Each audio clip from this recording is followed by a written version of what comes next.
करसेवकाने जर संयम पाळला असता, धैर्य पाळलं असतं तर राम मंदिर निर्माण झालंच नसतं ना. संयमाचा बांध तुटला आणि लोकांनी छातीवरती गोळ्या झेलल्या. करसेवकाने संयमाचा बांध तुटला आणि लोक त्या घुमटावर चढून त्यांनी तो ढाचा उद्ध्वस्त केला आणि त्यातून पुढे राम मंदिर उभं राहिलं. मग संयम पाळा असं तेव्हा का नाही सांगितलं? संयम पाळा, धैर्य पाळा, आपण कायदेशीर मार्गाने लढा देऊन राम मंदिर उभं करू, हे तेव्हा आपण का सांगितलं नाही? तेव्हा साधारण 1000 करसेवकांचे बळी गेले, हौतात्म्य पत्करलं. त्यानंतर मुंबईसारख्या शहरामध्ये ज्या दंगली घडल्या त्याच्यामध्ये 650 शिवसैनिकांच्या प्राणांची आहुती गेली. हिंदूंच्या, त्यात बीजेपी नव्हती. प्राणांची आहुती जी देण्यात आली त्यात बीजेपी नव्हती, त्यात संघ नव्हता, त्याच्यामध्ये शिवसैनिक. त्यानंतर बॉम्बस्फोट घडले त्याच प्रकरणात, त्यातही मोठ्या प्रमाणामध्ये हिंदू मेले, मराठी माणसं मेली. संयमाच्या गोष्टी आता सर्व काही तयार झाल्यावर आपण करता, पण बलिदान आणि त्याग या मुंबई आणि महाराष्ट्रामध्ये आम्ही केला, तुम्ही नाही, हे मला त्यांना सांगावंसं वाटतं. मुळात कारवाई होईल हो, सरकार तुमचंच आहे, पण कारवाई होताना दिसत नाही. एखाद्या गुन्ह्यात जेव्हा 5 पेक्षा किंवा 5 लोक सहभागी असतात तेव्हा तो चोरी नसते, तो दरोडा असतो. इथे 5 पेक्षा जास्त लोक आहेत, त्याच्यामुळे राम मंदिरावर दरोडा पडला. आणि हे एखाद दुसऱ्या माणसाचं काम नाही. कारवाई संपूर्ण जो राम मंदिरचा ट्रस्ट आहे त्यांच्यावर व्हायला पाहिजे. ते कर्तव्यास मुकलेले आहेत, ते कर्तव्यास चुकलेले आहेत. शिवसेनेनं आंदोलनाची घोषणा केल्यावर काल शिवसेना पक्षप्रमुख उद्धव ठाकरे यांनी राम मंदिरातल्या लुटीविरोधात आंदोलनाची घोषणा केल्यावर राष्ट्रीय स्वयंसेवक संघानं ताबडतोब पुढे येऊन एक आपली भूमिका मांडली. आधी का नाही मांडली?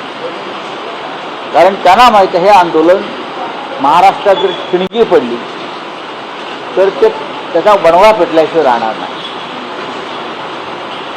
मुळात राम मंदिर ट्रस्ट बरखास्त व्हायला पाहिजे पूर्णपणे, आणि त्याच्यामध्ये एकपक्षीय ट्रस्ट नको. हा भाजपचा ट्रस्ट झालेला आहे, त्याच्यामध्ये इतर कोणी नाही आहे, सगळे चोर एकत्र आणलेले आहेत. राष्ट्रीय स्वयंसेवक संघानं भाजपच्या बाजूने बोलू नये, त्यानं राम भक्तांच्या बाजूने बोलावं. दुर्दैवानं ते भारतीय जनता पक्षाची कातडी वाचवण्यासाठी स्वतःची ढाल देत आहेत. शिवसेनेचं आंदोलन उद्या आहे, उद्या सुरू होत आहे. मुंबईमध्ये त्याची सुरुवात आहे, महाराष्ट्रामध्ये आंदोलन पसरणार आणि त्यानंतर देशभरामध्ये सुद्धा या आंदोलनाला सुरुवात होऊ शकते. तुम्हाला माहिती आहे का काय काय झालं अयोध्येमध्ये? फक्त देणग्यांवर डल्ला नाही आहे 550 कोटीच्या. प्रभू श्रीरामाची सर्व आभूषणं चोरीला गेली, प्रभू श्रीरामाचा मुकुट चोरीला गेलेला, प्रभू श्रीरामाच्या गळ्यातला कंठातला हार चोरीला गेलेला, सीतामाईची कर्णफुलं चोरीला गेलेली आहे. लक्षात घ्या, सीतामाईच्या गळ्यातला हार चोरीला गेलेला.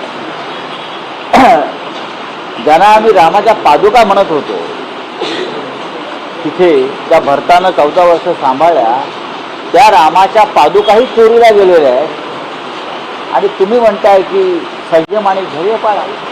रामाचा मुकुट, रामाचं सिंहासन, रामाची कर्णफुलं, रामाची आभूषणं हे चोरीला जात आहे आणि तुम्ही आम्हाला सांगताय संयम पाळा, धैर्य पाळा.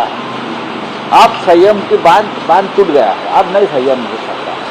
कल से हमारा आंदोलन शुरू होगा और ये कोई पॉलिटिकल आंदोलन नहीं है।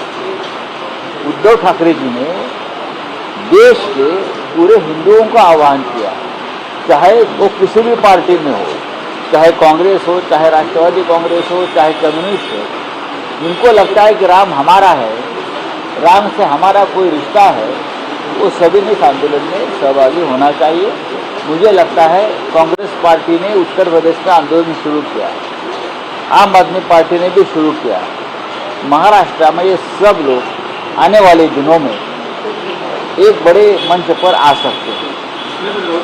या राम मंदिर दानपेठ अपहार प्रकरणी 2 घटना महत्त्वाच्या दिसत आहेत, ज्यात बजरंग दलाचे नेते विनय कटियार असं म्हणत आहेत की पंतप्रधानांनी त्यांना मध्यरात्री फोन केला